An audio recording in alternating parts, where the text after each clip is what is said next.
Hi everyone, welcome back to my another blog. তো আমরা আমাদের কাজের ফাঁকে একদিনের জন্য ছুটি কাটাতে বেরিয়ে পড়েছিলাম।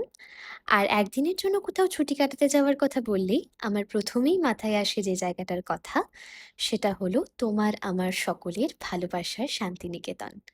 আমি জানি না কেন, অদ্ভুত রকমের একটা টান অনুভব করি আমি এই জায়গাটার সাথে। তো এইবারেও একদিনের জন্য ছুটি কাটাতে আমরা চলে গিয়েছিলাম শান্তিনিকেতন।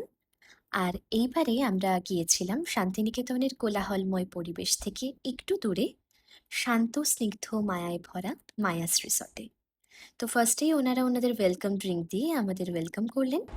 আর তারপর আমরা আমাদের রুমে চেক ইন করে চলে গিয়েছিলাম ব্রেকফাস্ট করার জন্য। আর এখানে এটা ওনাদের কমপ্লিমেন্টারি ব্রেকফাস্ট ছিল, বাট আমরা সেটা না করে নিয়েছিলাম এখানকার ফ্লোটিং ব্রেকফাস্ট। তো ব্রেকফাস্ট কমপ্লিট করে আমরা ভাবলাম চারিদিকটা একটু ঘুরে দেখা যাক।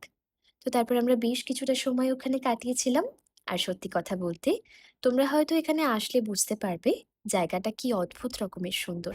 তো তারপর আমাদের সামনে চলে এলো একটা রাজকীয় লাঞ্চ থালি।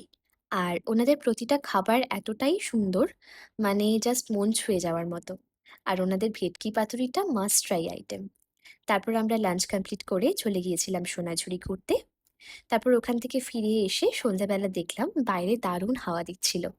তাই আমি আমাদের রুম থেকে সেটাই এনজয় করছিলাম। এবার তোমাদের একবার আমাদের রুম ট্যুরটা দিয়ে দিই চলো।